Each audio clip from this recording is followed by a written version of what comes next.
Bom dia, tudo bem, doutora? Bom dia, pastor. Tudo bem?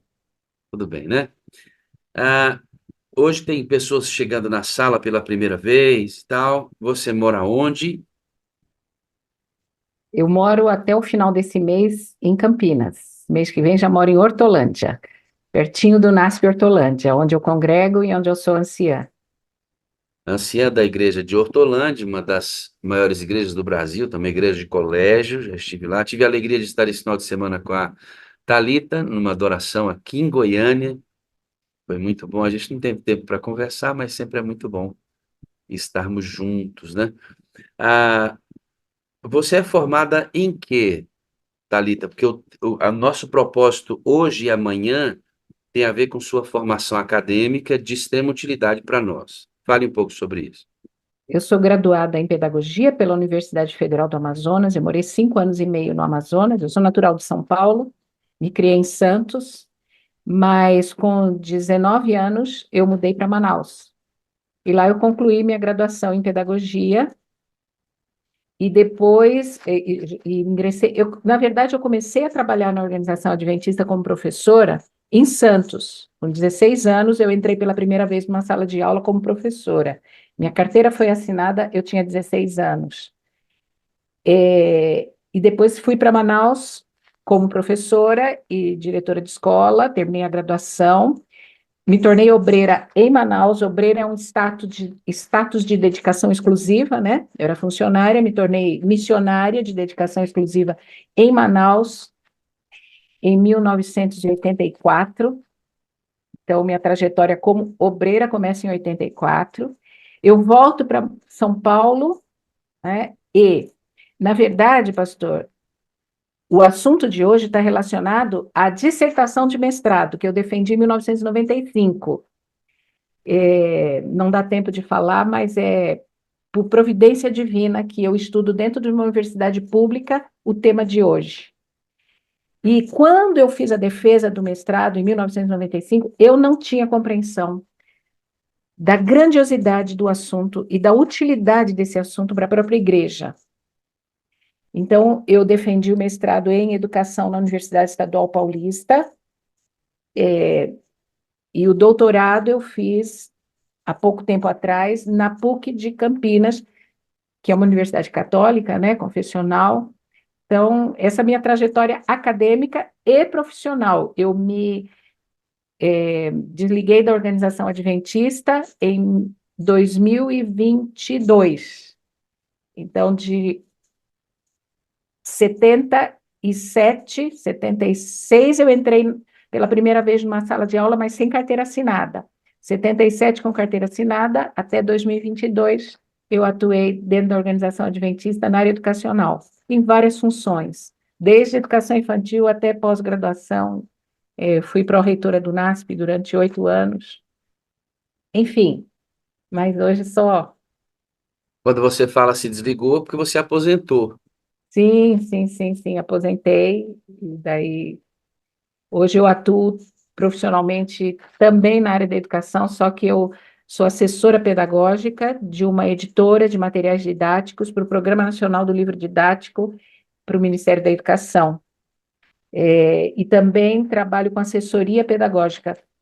Eu estava em Brasília semana passada, dando assessoria pedagógica para uma escola adventista. E sou professora convidada da PUC para a formação de professores de projetos especiais. Você não parou no mestrado, você Fiz o avançou. doutorado, terminei o doutorado em 2022 também. Por que que nós estamos puxando esse histórico acadêmico? Porque a doutora Thalita vai apresentar um tema hoje que tem a ver com os nossos filhos e a religiosidade dos nossos filhos, a maturação, como os nossos filhos deveriam amadurecer religiosamente, no sentido de de estarem ligados a Deus. E as credenciais acadêmicas, obviamente, validam todo o processo que ela vai apresentar aqui, né? Então, isso é muito importante. Você que está aqui hoje, compartilhe a reunião de hoje. Amanhã nós vamos completar o tema. Completar não, né? o resumo de tudo isso, porque, imagina, há muito mais para a gente explorar no tema que será apresentado nesses 2 dias, hoje e amanhã, aqui na Sala 57. Tendo dito isto, preparando o ambiente, vamos orar. Quero colocá-la na presença de Deus e pedir que o Espírito Santo te conduza para que nos abençoe com essa temática tão importante. Santo Deus e Pai, nós agradecemos muito pela vida da Thalita.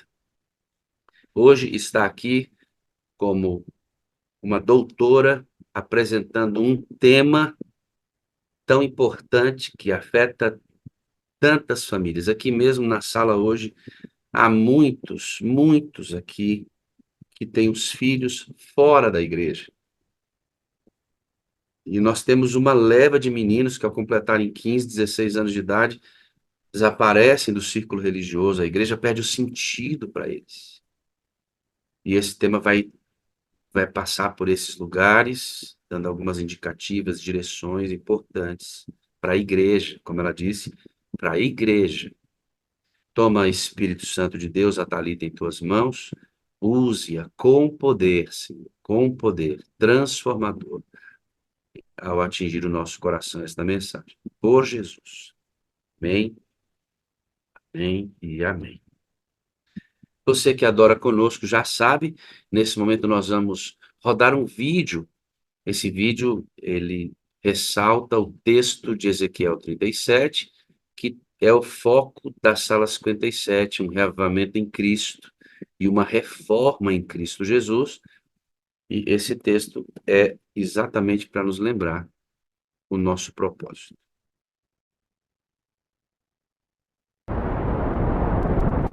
Veio sobre mim a mão do Senhor, e me levou pelo Espírito do Senhor e me deixou no meio de um vale.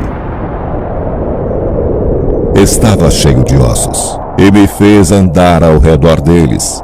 Eram muito numerosos na superfície do vale. Então me perguntou: Filho do homem, acaso poderão reviver estes ossos? Respondi: Senhor Deus, tu sabes. Disse-me ele: Profetiza a estes ossos e dize-lhes: Ossos secos, ouvi a palavra do Senhor. Assim diz o Senhor Deus a estes ossos: Eis que farei entrar o Espírito em vós, e vivereis, e sabereis que eu sou o Senhor.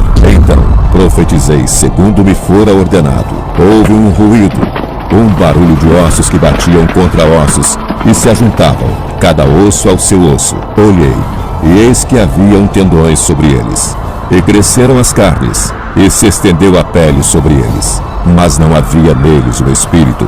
Então ele me disse: Profetiza ao Espírito, e dize-lhe: Assim diz o Senhor Deus: Vem dos 4 ventos, ó Espírito, e assopra sobre estes mortos, para que vivam. Profetizei como ele me ordenara, e o Espírito entrou neles, e viveram, e se puseram em pé, um exército sobremodo numeroso.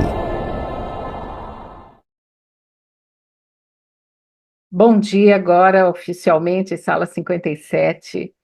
Eu quero agradecer a confiança do pastor Wagner, porque, na verdade, eu que ofereci para ele a possibilidade de compartilhar esse tema, que eu tenho apresentado em várias igrejas.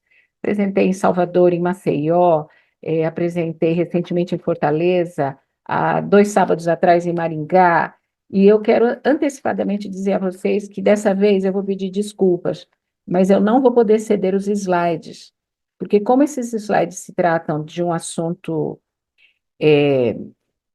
de um processo de pesquisa científica, é um tema científico que eu vou embasá-lo, ou melhor, que vai apoiar as nossas concepções a respeito desse tema, originárias na Bíblia e, ao mesmo tempo, no espírito de profecia. Eu vou mostrar para vocês que como a verdadeira ciência comprova aquilo que a Bíblia já nos trouxe há tanto tempo atrás e, ao mesmo tempo, a mensageira do Senhor, há mais de 150 anos atrás, já fala aquilo que a ciência hoje e a neurociência está confirmando. Então, eu peço licença para vocês de antemão para dizer, vocês podem depois ir no YouTube, olhar, ver, eu mostro o material que eu estou usando, mas eu não vou poder disponibilizar os slides por ser uma teoria científica que eu adquiri diretamente do teórico e que eu estudei, e existe uma certa proteção, né, de direitos autorais nesse caso, tá bom? Mas antes de entrar no assunto, que, a meu ver, é um assunto eminentemente espiritual, por mais que eu tenha feito esse estudo, vocês vão entender ao longo da apresentação que é um assunto extremamente oportuno para os nossos dias, eu não posso deixar de mencionar um pouquinho sobre Goiânia. Eu louvo a Deus pelo privilégio que Ele me deu de estar sábado passado com os meus irmãos e irmãs adoradores da Sala 57 em Goiânia. Foi uma experiência profundamente espiritual. Eu sou muito acanhada, eu tenho dificuldade assim de abraçar e de fazer assim, mas eu me senti tão recompensada pelo carinho de todo mundo, das pessoas. Eu levantei para ir ao banheiro, daqui a pouco vem gente atrás, está ali, tá, e tal. Eu comentei até com o pastor Wagner sobre isso, e eu falei, nossa, isso para mim é a antessala do céu, como eu já falei. Mas eu quero mencionar duas coisas de Goiânia. O pastor Wagner é muito atento, ele presta atenção em tudo. Mas é um detalhe que eu quero chamar a atenção dele, que eu não sei, e que tem a ver com o tema de hoje de manhã. Durante a semana, eu conversando, o pastor Wagner falou para a gente almoçar juntos. Mas, na verdade, quando eu agendei a ida para Goiânia, eu já pensei, eu vou almoçar com Elias e a Elza, que são amigos queridos desde quando eu morei em Goiânia. Eu cheguei em Goiânia em 1995, nós moramos lá até 2002, e o Elias, na ocasião, era o zelador da associação, e nós desenvolvemos uma grande amizade, e eu mandei mensagem para a Elza que eu gostaria de almoçar com eles. Na ida, a Thaís falou assim, convide-os para participar da sala 57. Aí eu falei, porque eu nunca vi o Elias e a Elza na sala 57, nem imaginava. Quando eu cheguei lá para almoçar no sábado, e falei que eu tinha que voltar até às 15 horas, porque nós teríamos vigília da sala 57, a Elzinha falou, eu vou pegar minha camiseta, eu também vou para a vigília da sala 57. Então, a Elza assiste. Ambos trabalham na feira, eles acordam muito cedo para fazer a feira. Então, eles não assistem pelo Zoom, eles assistem pelo YouTube.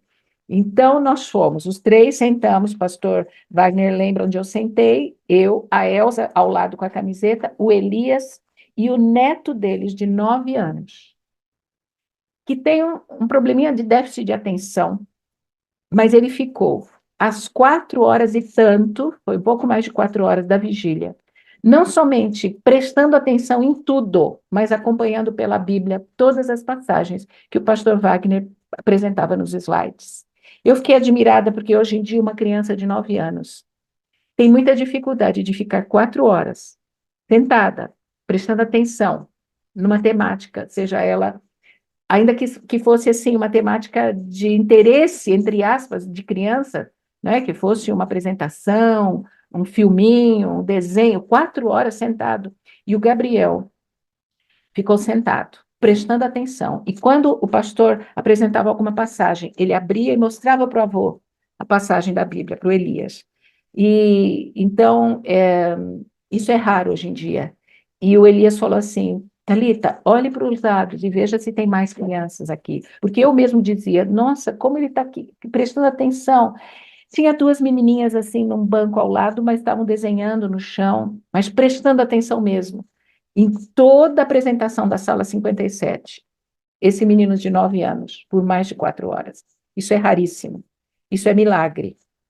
E é sobre isso que a gente vai falar um pouquinho hoje e amanhã. Para mim é um tema eminentemente espiritual que, quando eu estudei, eu não compreendia a dimensão espiritual na profundidade. À medida que o tempo foi passando e que o cenário atual foi se desenhando, eu pude entender o quão oportuno é para os nossos dias esse tema. Mais uma coisinha da sala 57 no sábado. Atrás de mim tinha uma senhorinha que pediu, bateu nas minhas costas e falou, a próxima vez que você falar na sala 57, diga assim, Maria, eu estou mandando um abraço para você. Então, Maria, aí vai o meu abraço. Uma senhora que também ficou o tempo todo e que parecia uma comentarista de futebol. Tudo que o pastor Wagner falava, ela atrás de mim complementava, e batia no meu ombro e comentava, e ficou ali também o tempo todo participando. e foi muito bom. Gente, se você tiver oportunidade, vá no encontro da sala 57. Se eu tivesse condições, eu iria para a Suíça também, né? E se você tiver oportunidade, vá. Onde tiver esse tipo de encontro, faça planos. A gente realmente se sente na antessala do céu. Mas vamos lá? Eu gostaria de convidar você para pegar a Bíblia em primeiro lugar. Abra sua Bíblia no livro de Hebreus, capítulo 10, versículos 37 a 39. Nós vamos falar sobre o desenvolvimento da fé. E primeiro a gente vai olhar o que a palavra tem a nos dizer, para depois a gente passar para um estudo, esse estudo recheado por aquilo que Deus revelou à sua igreja através de Ellen White também. Bem, então eu vou pegar uma teoria científica e mostrar aquilo que a Igreja Adventista teve como revelação há mais de 100 anos atrás, para vocês entenderem direitinho aquilo que eu estudei e, ao mesmo tempo, aquilo que a Igreja Adventista também tem como revelação sobre esse tema. Hebreus capítulo 10, versículos 37 a 39 diz assim: pois em breve, muito em breve, aquele que vem virá, e não demorará, mas o meu justo viverá pela fé. E se retroceder, não me agradarei dele. Nós, porém, não somos os que retrocedem e são destruídos, mas os que creem e são salvos. Em vários lugares, Paulo usa o versículo de Abacuque 2:4, não é? Ele usa em duas cartas, além de Hebreus, mas pelo menos em mais duas cartas, ele usa a frase lá de Abacuque: o justo viverá pela fé. Mas se você olhar no capítulo seguinte, capítulo 11, versículo 6, tem uma demonstração de Paulo que diz assim: sem fé é impossível agradar a Deus. Pois quem dele se aproxima precisa crer que ele existe e que recompensa aqueles que o buscam. Então, o justo viverá pela fé, e sem fé é impossível agradar a Deus. Quando eu conversei com o pastor Wagner, ele falou assim: você consegue estabelecer ligação entre essa temática e as ênfases, essas ênfases aqui da sala 57? Eu vou convidar vocês a prestarem atenção e até amanhã conseguirem descobrir o que essa temática tem a ver com as ênfases da sala 57, tá bem? Uma das coisas que eu gostaria, antes da gente entrar na teoria, é explicar que a teoria que eu utilizei foi desenvolvida por um teólogo metodista, professor da Faculdade de Teologia da Universidade de Emory, em Atlanta, em Geórgia. Então, foi um teólogo, também psicólogo, que desenvolveu a teoria sobre os estágios da fé. Como se desenvolve a fé de 0 anos, de 0 a 3, de 3 a 5, de 6 a 7, de 6 a 10, de 11 a 16, de 17, enfim, os estágios da fé. Nós vamos tentar apresentar aqui até os 17 anos, tá? Como se dá esse desenvolvimento da fé. Mas, será que, de fato, a fé tem estágios? A fé se desenvolve? Nós sabemos que a fé é um dom de Deus. Mas eu gostaria que você abrisse a sua Bíblia em Lucas, capítulo 17, para a gente ter compreensão daquilo que esse teólogo desenvolveu, tá bem? Lucas, capítulo 17, versículos 5 e 6. Os apóstolos disseram ao Senhor: aumenta a nossa fé. Então, os apóstolos pediram: aumenta a nossa fé. E Jesus respondeu: se vocês tiverem fé do tamanho de uma semente de mostarda, poderão dizer a esta moreira: arranque-se e plante-se no mar, e ela lhe obedecerá. Então, primeiro os discípulos pedem que aumente. Em outras ocasiões, Jesus disse: vocês têm pouca fé. E Jesus deu uma medida, né, do tamanho de uma semente de mostarda. Então, a fé pode ser desenvolvida, pode ser aumentada? Sim, os próprios apóstolos pediram para que Jesus aumentasse. E ela pode ser mensurada do tamanho de um grão de mostarda, ela pode ser medida. Foi isso que James Fowler tentou fazer. Desenvolveu uma teoria, desenvolveu um instrumento que coloca a fé dentro de estágios, de acordo com a maturidade. Bem, Então, eu vou agora fazer uma briga com a tecnologia para compartilhar a minha tela. E cada vez que eu tento compartilhar slides aqui na sala 57, dá uma travadinha, mas hoje, pela graça de Deus, eu vou conseguir, porque eu vou apresentar slide e voltar para olhar para vocês, para a gente poder conversar. Antes de entrar propriamente na temática, eu queria apresentar para vocês um resuminho daquilo que eu estudei há 2 anos atrás, a pedido da minha igreja, eu apresentei numa vigília.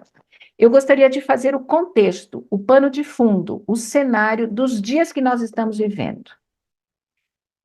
Ellen White, no livro Educação, a página 159, e eu peço, por favor, que o Leonilson, faça positivo se você está conseguindo ler o texto que eu estou projetando. Faça positivo assim com. Tá ok. Tá tudo Obrigada. certinho, doutora. Tá bom. Então vamos lá. A formação do caráter é a obra mais importante que já foi confiada aos seres humanos. Então, há 2 anos atrás, a pedido da minha igreja, que fez uma vigília com a participação do jornalista Michelson Borges, do pastor, do Fala Sério Pastor, eles pediram para eu participar apresentando a temática sobre os filhos da igreja e a identidade da igreja. E eu estudei esse tema junto aos arquivos da Conferência Geral. Eu fiz uma pesquisa, e por isso que aí embaixo está Porto Velho 2022, porque depois eu apresentei em Porto Velho. Mas eu vou apresentar apenas para vocês que há 2 anos atrás eu fiz um levantamento de como está o cenário da saída dos filhos da igreja, da questão da evasão dos jovens da igreja, junto ao Departamento de Pesquisa da Conferência Geral. E eu peguei 4 slides dessa pesquisa para introduzir o tema, para dar um contexto, tá? Daquilo que a gente está falando e daquilo que está nos preocupando. A formação do caráter é a obra mais importante que já foi confiada a seres humanos. Nunca seu cuidadoso estudo foi tão importante como hoje. Jamais, vejam os advérbios que a mensageira do Senhor utilizou. Jamais qualquer geração prévia teve que enfrentar aflições tão intensas. Nunca antes jovens foram defrontados por perigos tão grandes como hoje. Isso ela escreveu na virada do século XIX para o século XX. Imagina se ela estivesse vivendo nos dias atuais. Jamais uma geração teve que enfrentar aflições tão intensas, perigos tão grandes. Olha a intensidade, né, do que estão enfrentando nos dias de hoje. Em 2022, a Divisão Interamericana, no seu site, publicou esse artigo, Por que se vão? O sincero clamor dos pais adventistas. E desse artigo, eu tirei este parágrafo apenas introdutório. A Igreja Adventista do Sétimo Dia está perdendo seus jovens. Esta é uma realidade praticamente em todas as partes. Ainda que, por certo, é real em países economicamente avançados e com culturas seculares e pós-modernas ou pós-religiosas, mas é um fato em todas as partes. Nossos filhos estão abandonando a fé. Então, ainda que esse fenômeno começou com maior intensidade nos países mais secularizados, no continente europeu, na América do Norte, hoje, em todas as partes, está sendo uma preocupação da igreja. E vejam esse relatório, essa afirmação do Dr. Roger Dudley, que foi um dos primeiros a estudar sobre esse assunto. Ele desenvolveu uma pesquisa longitudinal nos Estados Unidos. A primeira publicação foi no ano 2000, depois em 2010. A cada 10 anos eles publicam uma pesquisa sobre este assunto. E ele afirmou: a igreja não pode ter prioridade mais alta do que conter a perda de jovens adultos e reconquistar aqueles que deixaram as suas fileiras. E recentemente, num encontro bianual, se não me falha a memória, bianual, de uma cúpula, de uma comissão que estuda sobre nutrição dos jovens, o Dr. Paul Tompkins afirmou: a perda de jovens pela porta dos fundos é um problema real para a igreja hoje. É imperativo que tomemos medidas para garantir que o maior número possível daqueles que estão crescendo na igreja permanecerão membros ativos. Então, eu O cenário hoje a igreja está preocupada com isso. Tanto é que uma das 4 ênfases da divisão sul-americana para o próximo quadriênio é sobre as novas gerações. A nutrição, a manutenção, o cuidado com as novas gerações. Então, vejam, eu estudei isso em 1995. Por acaso, eu não imaginava a relevância desse tema. No final do século XX, virada para o século XXI, a neurociência cresce. As 2 últimas décadas do século XX, descobertas significativas sobre o funcionamento do cérebro humano, o que se passa no cérebro humano. E em 2005, eu defendi a dissertação em 95. Em 2005, foi a primeira vez que alguém pediu para eu falar, na verdade, eu me ofereci para falar esse assunto numa convenção de líderes e desbravadores. Mais recentemente, eu tenho falado isso em várias igrejas, e eu entendo que Deus tem o tempo certo. Eu mesma não tinha maturidade para entender a relevância desse assunto. Então, o que nós vamos conversar hoje com vocês é um tema que, a meu ver, nós precisamos ter uma mente espiritual para entender. Porque ao mesmo tempo que eu vou falar do desenvolvimento da fé de crianças, adolescentes e jovens, nós vamos ter que olhar para nós. Nós vamos ter que olhar em que nível nós estamos. Como nós estamos, como pais, avós, professores, líderes de igreja. Porque em cada fase do desenvolvimento, uma dessas instituições tem maior relevância. Então, em determinada fase, né, na primeira infância até os 7 anos, a família é o locus de autoridade. Dos 7 aos 10 anos, a família enfraquece, a escola cresce, o professor cresce no locus de autoridade. E Deus, na sua sabedoria, deu instrução para nossa igreja criar um sistema educacional para apoiar as famílias, porque a criança vai ter no adulto socialmente instituído de autoridade o locus de autoridade, que seria, no caso, o professor com quem ela entra em contato, e a autoridade da família declina.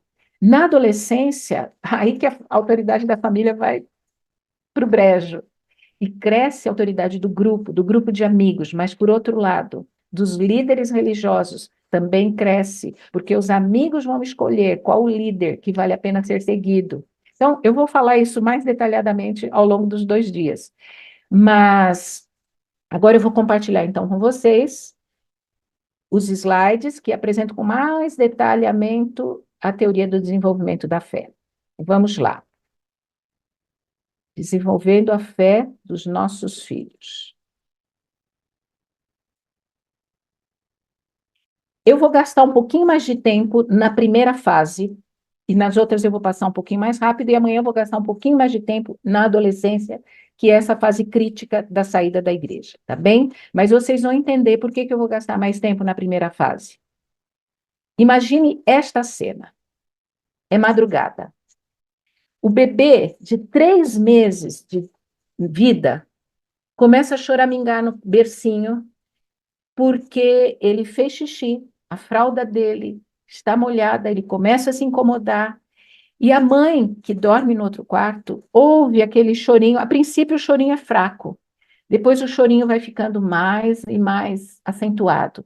E a mãe, de bebê novinho, que dorme com um olho aberto e o outro fechado, prestando atenção em todos os sons do outro quarto, logo se levanta, pé ante pé, vai até o quarto do bebê, não acende a luz, ela acende um abajur, não acende a luz do quarto, ela acende um abajur, e logo que ela entra no quarto, ela já começa a falar: pronto, pronto, mamãe já chegou, mamãe já está aqui, não precisa chorar, mamãe já chegou.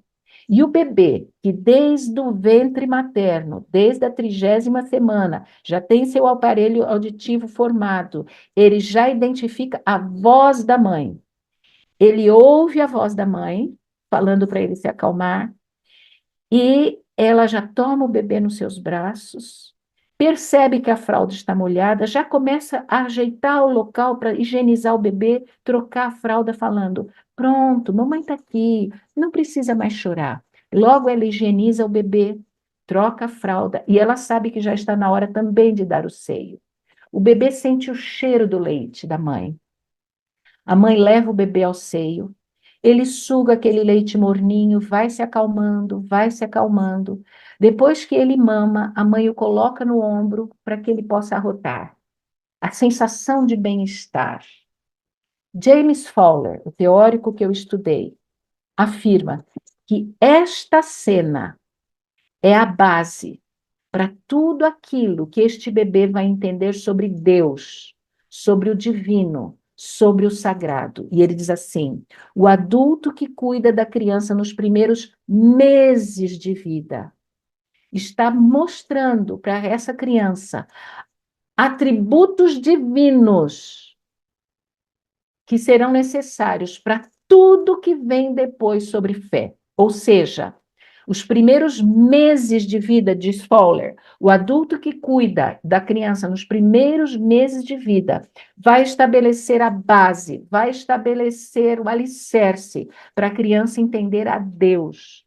Os pais representam a Deus de forma correta ou de forma incorreta. Fowler diz assim, bom, eu não vou dar mais detalhes, mas essa é uma teoria desenvolvimentalista, não é? Que foi feita a partir das ideias das teorias desenvolvimentalistas de Piaget e Kober. E fé, para Fowler, eu gostaria de deixar assim bem claro para vocês, todas as pessoas possuem fé, todas. O ateu possui fé. O terrorista que coloca uma bomba junto ao corpo, os terroristas que explodiram aqueles aviões junto às Torres Gêmeas possuem o mais alto estágio de fé na visão de Fowler. Por quê? Fé não é necessariamente religiosa. Nós vamos falar hoje sobre a fé religiosa.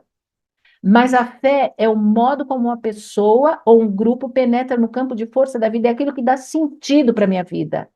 É aquilo onde eu coloco toda a energia da minha vida. É onde eu dou sentido para todas as minhas ações. Fé é o modo pelo qual uma pessoa vê a si mesma e se vê em relação aos outros, sob um pano de fundo de significados e propósitos partilhados. Então, quando a gente fala de fé, um estágio de fé mais elevado, é a pessoa que dá a vida por uma causa.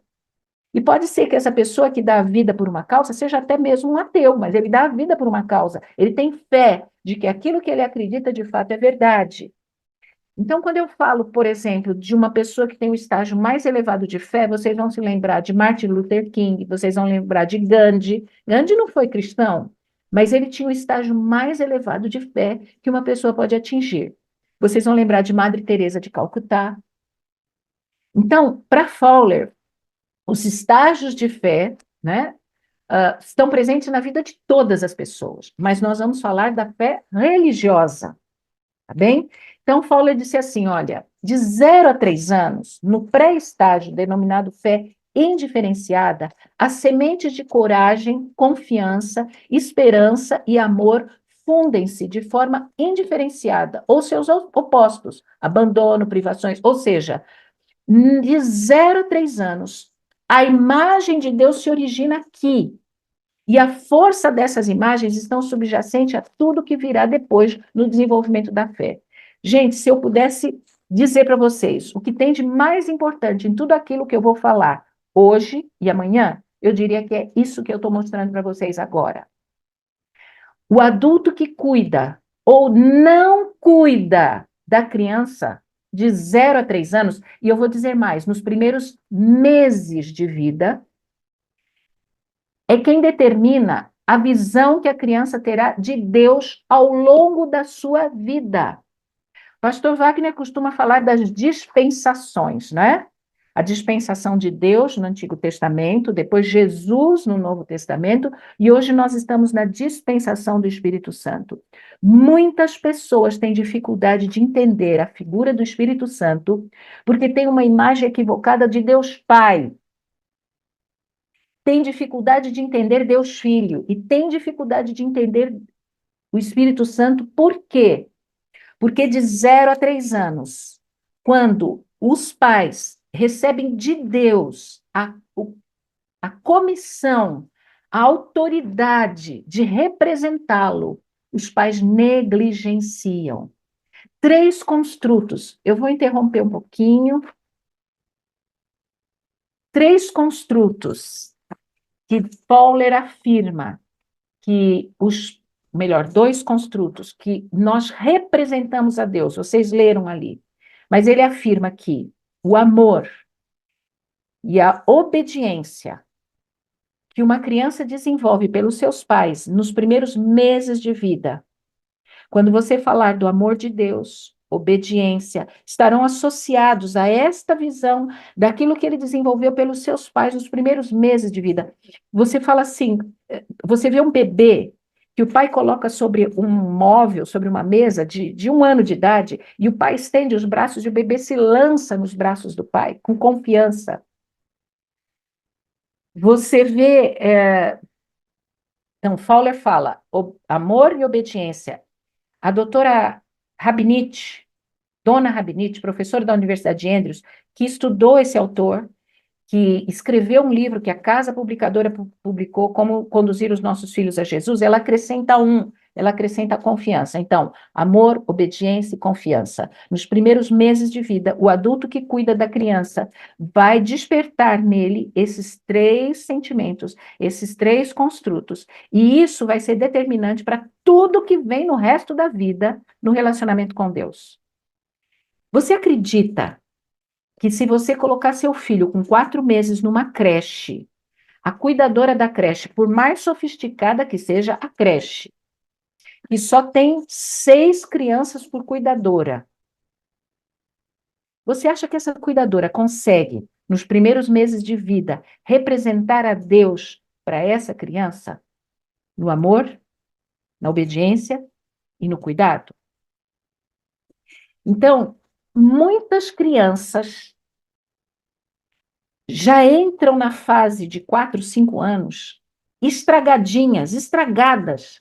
E ela chega para a gente na escola adventista com 4 anos, e a professora se esforça por falar de Jesus, se esforça por ensinar o amor de Deus, mas a base foi negligenciada, os pais não representaram a Deus, e a gente faz um esforço incrível, mas por vezes essa criança já veio estragada.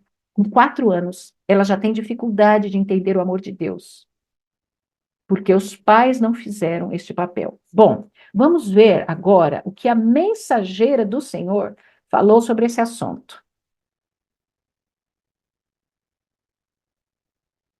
Vejam só.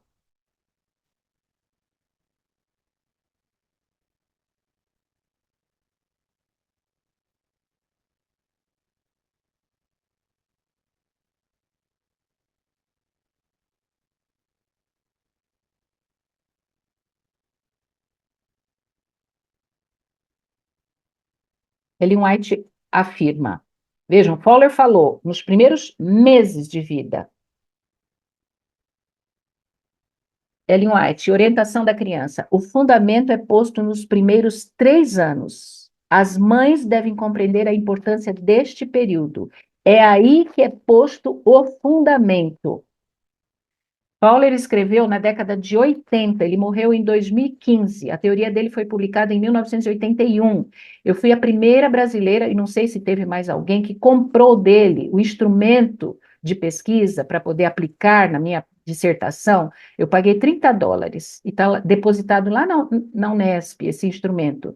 Eu tenho uma cópia aqui comigo, mas Ellen White já tinha falado isso há 100 anos atrás. Tudo que vem depois é consequência desses 3 primeiros anos. E hoje, vejam o que a neurociência fala. Hoje há muitos estudos falando da importância dos 1000 dias da criança, 270 da gestação, 365 do primeiro ano, 365 do segundo ano. Dr. José Martins Filho foi reitor da Unicamp, acho que 2 mandatos, ele é pediatra, pós-doutor, e estuda muito esse assunto, ele acho que reside aqui em Campinas. Ele diz assim, toda interação entre os pais e a criança neste período tem repercussão futura. Toda. Então, a base para a espiritualidade, a base para a fé, a base para a experiência espiritual do adulto foi lançada de 0 a 3 anos. Ah, mas eu não conhecia Jesus. Eu não apresentei Jesus para os meus filhos, eu não estava na igreja, eu não conhecia a palavra, eu não conhecia. Calma, calma, calma. Mas consequências tem, tá? A gente tem o remédio, mas consequências tem. E José Martins Filho diz assim: a afetividade e o vínculo com quem ama a criança é determinante. A falta deste vínculo produz o estresse tóxico que causa lesões cerebrais. Ou seja, você leva a sua criança para a creche. Ele fala abertamente sobre isso. Com 4 meses, esse desenvolvimento forçado, né? Você leva a criança para uma outra pessoa cuidar. Isso causa um estresse tóxico que produz lesões cerebrais. A criança que, com meses de vida, é desvinculada da mãe, do pai, daquele que estava dando amor, carinho, produz um estresse tóxico que causa lesões cerebrais. Então, a neurociência está dizendo: olha, os primeiros 1000 dias são determinantes para tudo que vem depois. Ellen White afirmou: é vosso trabalho inculcar nos filhos, nos seus mais tenros anos, o pensamento de que são formados à imagem de Deus.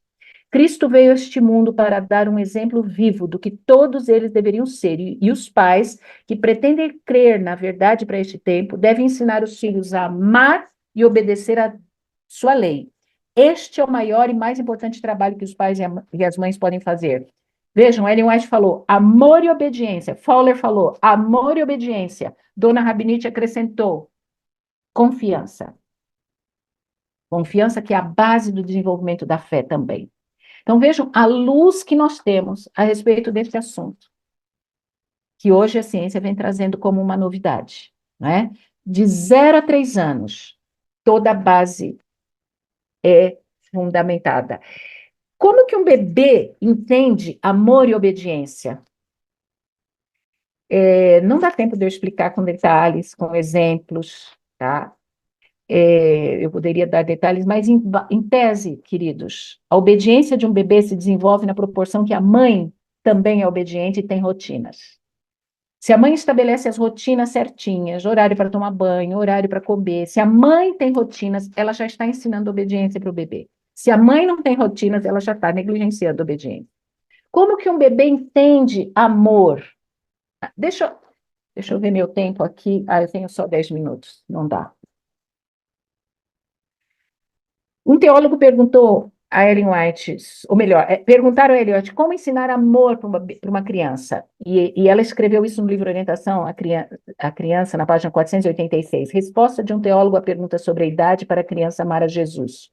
O amor a Jesus, a confiança, o descanso, a segurança, são todas qualidades que estão de acordo com a natureza da criança. Logo que uma criança pode amar a mãe e nela confiar, então pode amar a Jesus e nele confiar, como sendo amigo de sua mãe. Jesus será seu amigo amado e honrado. Irmãos, amigos, deixa eu só interromper rapidinho essa tela, porque eu prometo para vocês que amanhã eu recupero esse tempo, mas eu não posso deixar de falar de 0 a 3 anos com mais profundidade, porque tudo que vem depois é consequência daquilo que foi semeado de 0 a 3 anos. Às vezes a gente diz assim: a criança é muito nova, é muito ingênua. Por que que eu vou comprar a lição da escola sabatina? Por que que eu preciso fazer o culto com ela? Há 13 anos atrás, eu encontrei essa revista numa banca e pude comprar e estudá-la. Se vocês conseguirem ler, está escrito assim: como pensam os bebês? Diz assim: eles têm noções de matemática, são prodígios da psicologia e conseguem diferenciar o bem do mal. Nossos filhos nascem sabendo muito mais do que imaginamos. Entendo o que se passa na cabeça deles. Faz tempo que eu comprei essa revista. E quando eu fui ler, o que está dizendo? Eu me deparei com um jornalista que tinha um bebê novo e que estava impressionado com o aprendizado e começou a pesquisar no mundo quem estudava a inteligência dos bebês e se deparou com um laboratório de uma universidade dos Estados Unidos, dirigido pelo psicólogo Paul Bloom, da Universidade de Yale, que estudava sobre os bebês e afirmava, pelos estudos dele, ele estuda bebês a partir dos 5 meses. ele leva para o laboratório, e ele faz as pesquisas dele, que os bebês de 5 meses já discernem entre o bem e o mal, gentileza e crueldade. Depois de algum tempo, a minha irmã Thelma comprou e me deu esse livro. Paul Bloom, ele dá uma disciplina para a PUC do Rio Grande do Sul, à distância, um curso sobre psicologia do desenvolvimento, e eles têm esse livro em português. O que nos faz bons ou maus? Sei como mostrar. O que nos faz bons ou maus? Paul Bloom. Neste livro, que eu ganhei da minha irmã faz 1 ano e pouco, 2 anos, Paul Bloom diz o seguinte: a psicologia do desenvolvimento, a biologia evolutiva, a antropologia não consegue explicar como os bebês conseguem discernir o bem do mal. Talvez a teologia consiga explicar. E mais, se o bebê for deixado sem orientação, naturalmente ele vai escolher o mal. Isso, gente, é um psicólogo evolucionista falando. Aquilo que nós já sabemos. Nós nascemos com o DNA de Deus. Deus implantou a eternidade dentro de nós.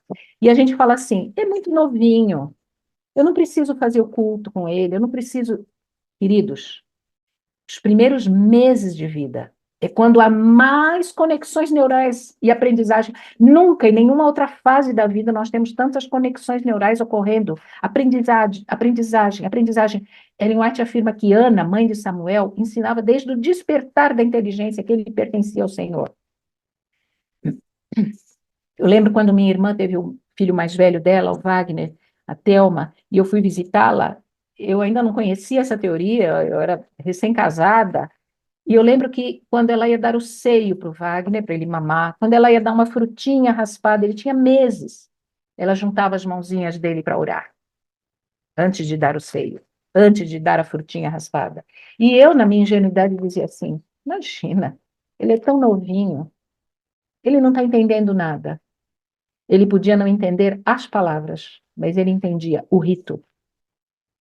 E o Espírito de Deus já está trabalhando com esse bebê, já estava trabalhando com esse bebê, que hoje é um líder na igreja onde ele frequenta, lá em Joinville. Então, essa introdução toda que eu fiz dos 0 aos 3 anos, ainda não chegou no primeiro estágio. O primeiro estágio é a partir dos 4 anos, e nos próximos 10 minutos eu vou apresentar o que vem depois, tá bem?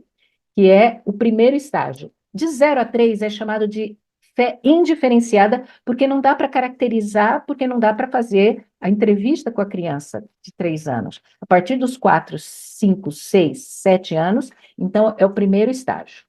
Lá.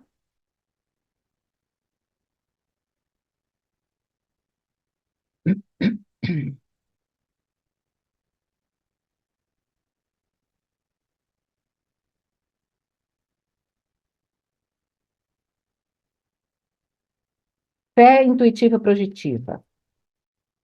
É a fase fantasiosa e imitativa na qual a criança é influenciada poderosamente pelos adultos com os quais mantém relacionamentos primários, ou seja, os pais ainda são os heróis, os pais ainda são a fonte de autoridade. A criança chega na escola com 4, 5 anos e vira para o coleguinha e fala assim, o meu pai é mais forte que o seu pai.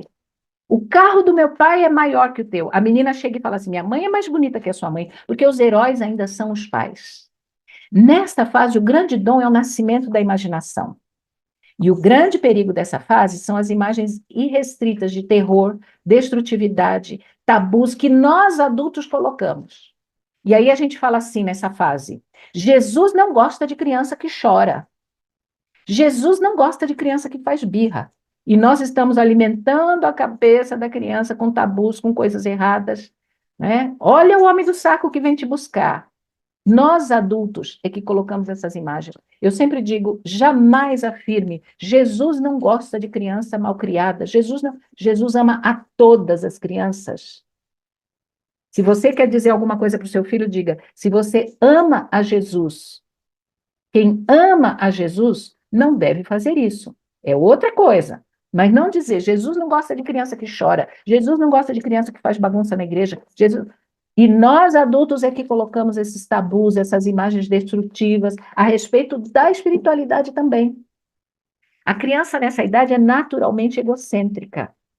E nosso dever é ensinar virtudes cristãs com situações práticas. Por exemplo, naturalmente ela não gosta de compartilhar o lanche, ela não gosta de compartilhar o brinquedo, e nós temos que ensinar. E nós temos que dizer para ela a importância dela. Eu não posso dizer assim, Jesus gosta de criança bondosa. Bondade é abstrato, então eu tenho que dizer, Jesus ama a todas as crianças. Quem ama Jesus vai ser bondoso, vai compartilhar seu lanche com o colega. Então, eu tenho que dar exemplo prático. Quem é bondoso, deixa o papai e a mamãe dormir até tarde no domingo. Domingo tem sala 57. Então, deixa o papai e a mamãe dormir até tarde na terça-feira. Então, você tem que dar exemplos práticos para a criança entender as virtudes do cristianismo, porque ela é naturalmente egocêntrica. E se eu não trabalhar isso, ela vai avançar para a fase seguinte e vai continuar egocêntrica. Bom, dicas no lar, nas igrejas, nas escolas de educação infantil. A educação tem uma tremenda responsabilidade com a qualidade das imagens e histórias que proporcionam como guia para a fértil imaginação das crianças. A atenção da criança é pequena. Por que eu estou falando essa dica? Queridos, é muito comum a gente querer ensinar verdades do cristianismo usando histórias que não são verdadeiras. Deixa eu parar aqui um pouquinho. Eu me empolgo tanto, mas eu vou cuidar com o horário e vou terminar dentro do horário. É muito comum a gente misturar a criança nessa faixa etária, 4, 5 anos, ela tem a imaginação exacerbada, a fantasia exacerbada, é um dom que ela tem nessa fase. Então, é muito natural ela pegar um bichinho de pelúcia e achar que o bichinho de pelúcia fala. É muito natural ela achar que tem vida de seres inanimados, o antropomorfismo, né? Ela dá vida para seres inanimados. Isso é natural, ela conversar com o bichinho de pelúcia e tal.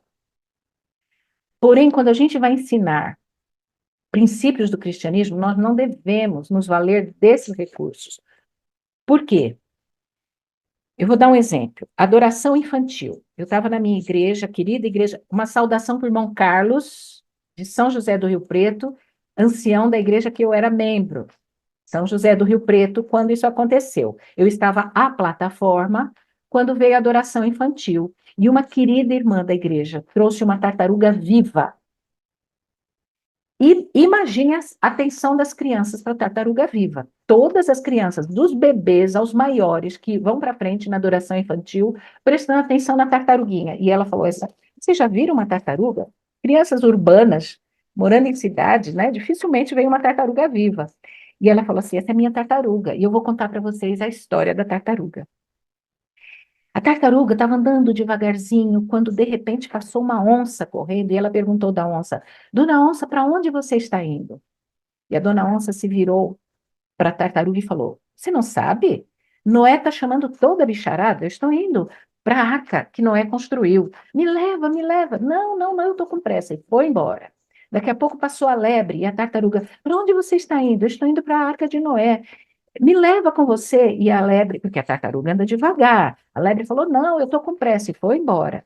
Na arca, Noé saiu à porta e falou, só está faltando a tartaruga. Alguém de vocês viu a tartaruga? Bom, queridos, para uma criança de 3, 4, 5 anos, 4, 5 anos, tartaruga fala com a lebre responde, porque a imaginação está fértil. Mas para uma criança de 6, 7 anos, que está exatamente lutando para distinguir o que é real do que é imaginário, ele sabe que tartaruga não fala com lebre, né? E o que vai acontecer na mente de uma criança de 7 anos que está ouvindo essa história? Ele vai pensar, tartaruga não fala, lebre não fala. Então, as histórias da Bíblia são colocadas no mesmo patamar de fábulas. Então, você vai ver que a história do dilúvio também deve estar no mesmo patamar. Para a criança que está tentando distinguir o real, então, se você quer ensinar virtudes morais, valores espirituais, histórias bíblicas, contem o que está na Bíblia. Por mais boa vontade que você tenha, fábulas é para adulto, não é para criança. Não misture virtudes espirituais com... E é isso que Fowler falou, né? Cuidado com o tipo de história que você conta, para que ela não pense depois que a história de Jonas não é real, no ventre da baleia, que a criação não é real. Às vezes são sementes que nós plantamos de forma equivocada lá na primeira infância, e que germinam e crescem e aparecem mais para frente. Pastor Wagner, eu só vou concluir essa faixa etária e amanhã eu prometo que eu vou avançar nas demais faixas etárias, tá? Porque, de fato, é complicado não parar nessa faixa etária. Essa faixa etária, para mim, é, de fato, a mais importante, e depois a adolescência é a mais importante. Eu vou só concluir essa faixa etária e amanhã eu pego de 7 a 10 e adolescência. Deixa eu de novo aqui. E- Sim, pode falar, pastor. Não, pode seguir tranquilo. Não, eu vou terminar no horário porque eu me empolgo, mas é que essa parte, de fato, é a parte mais demorada, né? Deixa eu achar aqui. E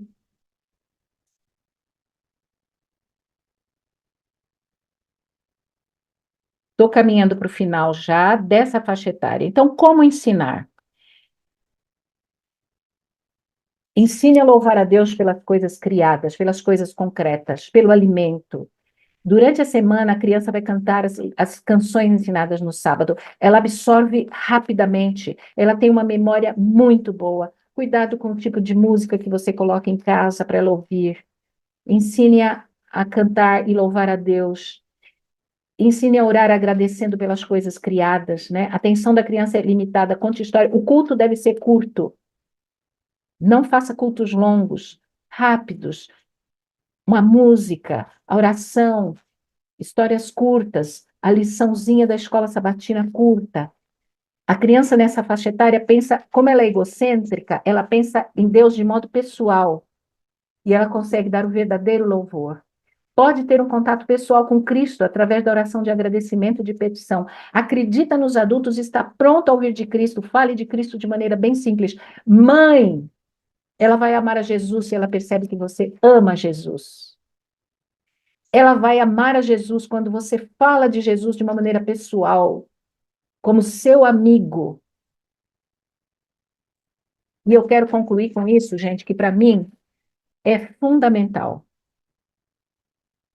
O que uma criança de 4 e 5 anos pode entender sobre fé, sobre experiência com Deus, sobre necessidade de perdão, sobre Jesus, sobre o sacrifício de Jesus e como a gente subestima essa capacidade? Uma criança de 4, lembre-se, o bebê pode discernir entre o certo e o errado. O bebê pode discernir entre o bem e o mal. Portanto, uma criança de 4 e 5 anos é capaz de reconhecer: eu pequei, Deus me ama, Cristo morreu por mim, eu o aceito, estou salvo em Jesus. Será que nós estamos dando a oportunidade das crianças terem este nível de compreensão e de espiritualidade? Ou a gente julga que eles são novos demais para entender tudo isso? Hoje, a ciência está dizendo para a gente, eles entendem, eles compreendem, eles são capazes de aceitar a Jesus como Salvador, se nós dermos a oportunidade deles vivenciarem. Deixa eu só ir para os últimos slides aqui rapidinho. Eu vou passar isso amanhã com mais tempo, mas eu parei aqui, eu achei que ia chegar neles, eu quero apresentar esse slide aqui que eu apresentei para vocês quando falei sobre o risco das telas, e com ele eu quero terminar.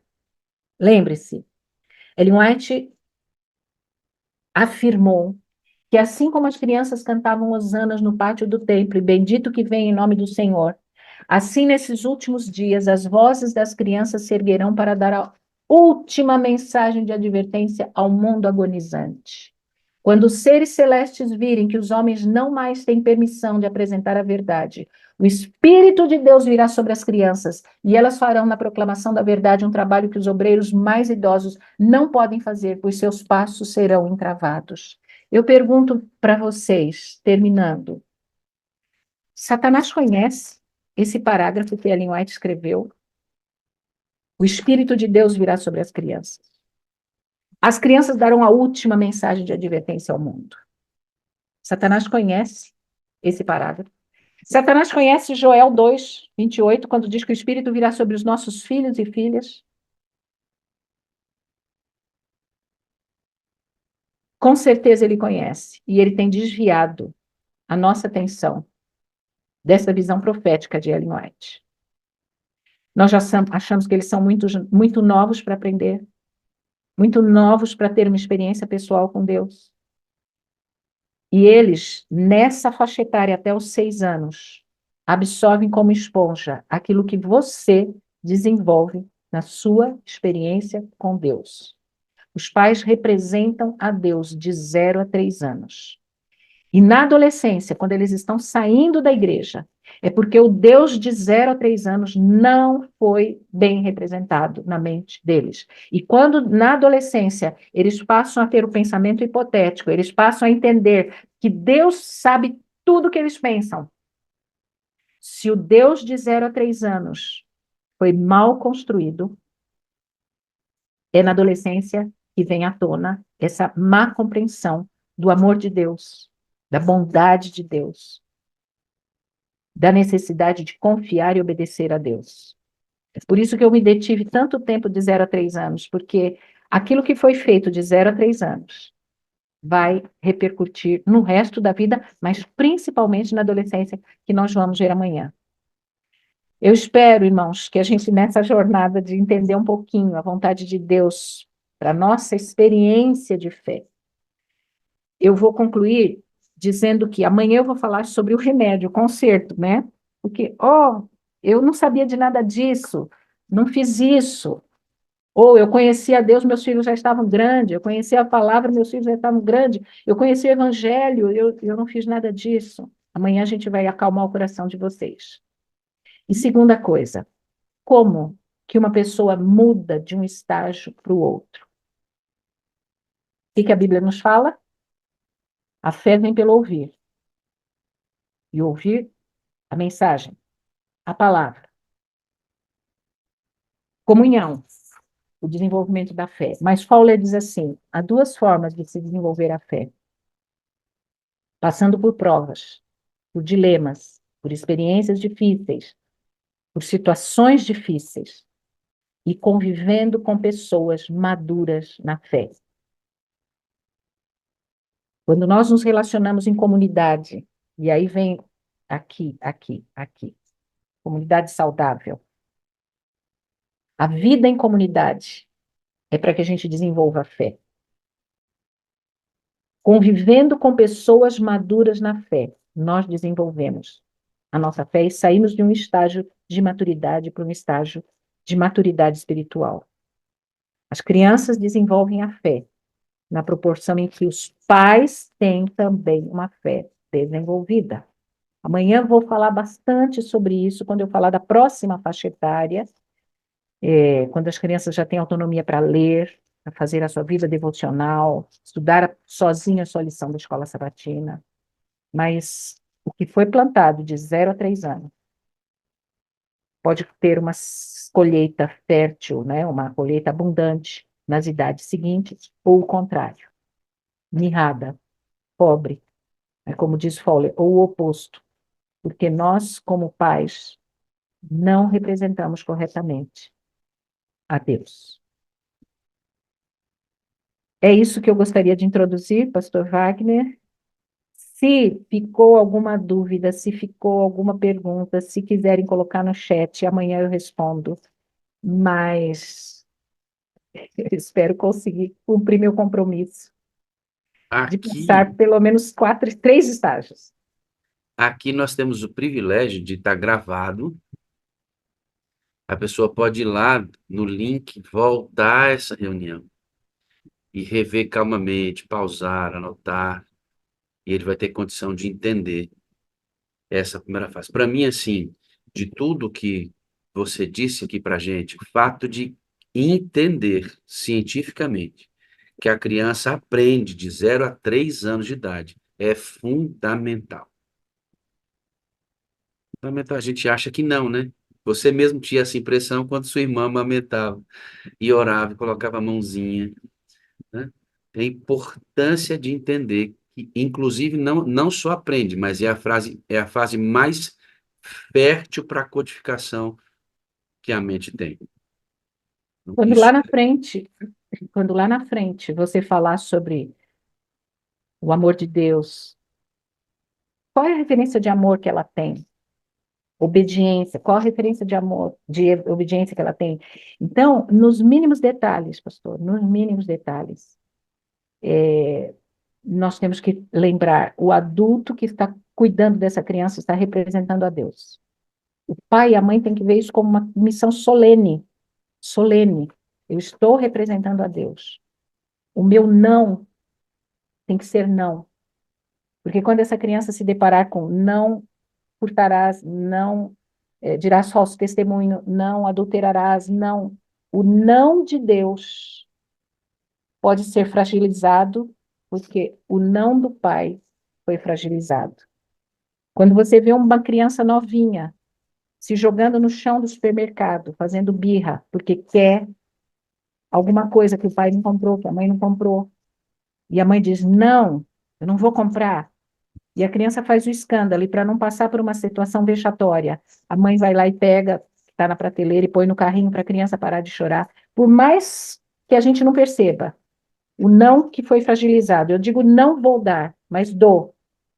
Se você fizer isso, e você flexibiliza o seu não, isso vai repercutir quando ela se deparar com os não de Deus.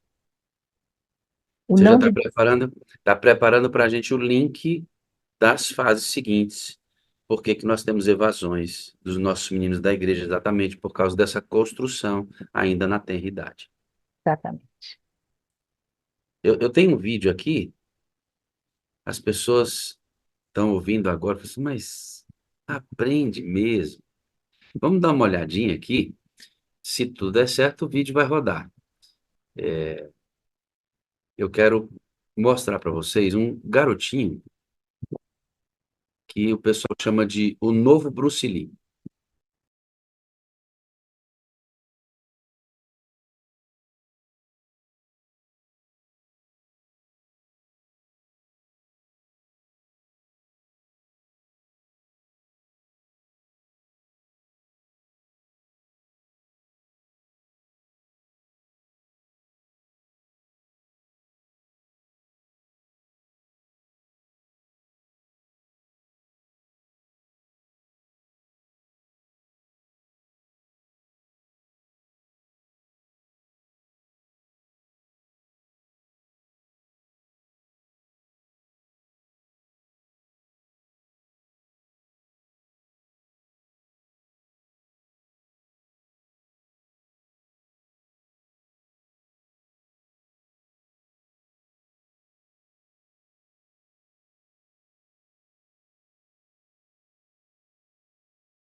Teremos mais tempo aqui para ver, mas o que nós vimos aqui já é suficiente.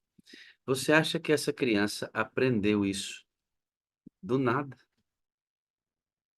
O pai começou a ensinar agora, tem um mês atrás para ele.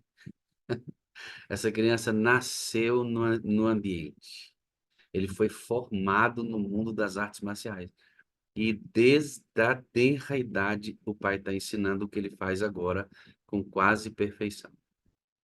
Se o pai achasse que ele não pudesse aprender ainda quando nem andava, ele não teria chegado nesse estágio agora.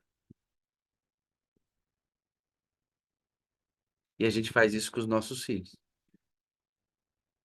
Uma outra coisa que salta muito aqui nessa primeira fala é a ideia do perigo da terceirização, ou para uma creche, como você disse, ou para aparelhos eletrônicos, que hoje é um grande desafio para nós, né? mundo moderno, desconfiguração do lar, no sentido do sacerdócio. A mulher deixa de ser esta adjutora que junto com o esposo, conduz a família para o céu, desconfigura esse papel maternal e o pai também paternal, na loucura desse mundo aqui, perde o conceito da educação dos filhos, vai terceirizar, vai colocar na mão de gente que não tem conceito. Depois, meu filho saiu da igreja com 15 anos. Por quê, Senhor? Porque as bases foram arrancadas por conta dessas coisas. Tema que vai fechar amanhã com excelência. Muito obrigado, viu? Você está indo bem na tecnologia, hein? Ah, esses meus slides travam. Meu pai do céu. Que coisa boa, coisa boa. Estresse. Pastor, Muito só uma obrigado. dica: se alguém quiser estudar sobre esse assunto, CPB tem esse livro da dona Rabinite, Como Ajudar Seu Filho a Amar Jesus. Ela trabalha esse tema num outro enfoque, evidentemente, né? Mas eu tive contato com ela pessoalmente, nós conversamos depois que eu defendi minha dissertação. Eu encontrei com ela na Argentina e foi muito bom a gente trocar umas figurinhas. E amanhã eu falo sobre as conclusões que ela chegou comigo a respeito da adolescência, tá? Bom, parcialmente eu quero agradecer, né? Porque amanhã a gente fecha o tema. Muito obrigado pela luz que lançou sobre nós hoje. Que o Senhor te abençoe, que seu dia seja uma grande bênção hoje. Eu amo você, eu preciso de você para ser feliz. Você é a parte visível de Deus. Eu creio mais em Deus do que você existe. Viu? Obrigada, pastor. Grande abraço. Que bom, né? Pastor, o Tema. senhor ora? Obrigado. Ore aí, minha querida, para Eu nós. oro? Por Tá bom. favor. Nosso Deus e nosso Pai, nós queremos agradecer pela luz que o Senhor tem dado a muitas pessoas neste mundo. Sabemos que o conhecimento verdadeiro provém do Senhor. O Senhor iluminou pessoas que hoje estudam e ainda trazem novas informações para nós a respeito do teu plano original para os seres humanos, para a família. Nós temos tanto material, essa igreja é uma igreja privilegiada, mais de 22.000 páginas sobre educação de crianças, um sistema educacional. Pai, como sua misericórdia se estende sobre nós e muitas vezes nós negligenciamos o conhecimento, nós negligenciamos a busca. Ajuda-nos, Senhor, e perdoa-nos pela nossa negligência. Que nós possamos continuar buscando na palavra, nas mensagens enviadas através de Ellen White, o discernimento para conduzir a nossa vida e a vida daqueles que o Senhor colocou sobre nossa responsabilidade. Abençoa-nos, portanto, nós rogamos em nome de Jesus. Amém. Muito obrigado. Um grande dia na presença de Deus, viu? Olha aí, tema relevante.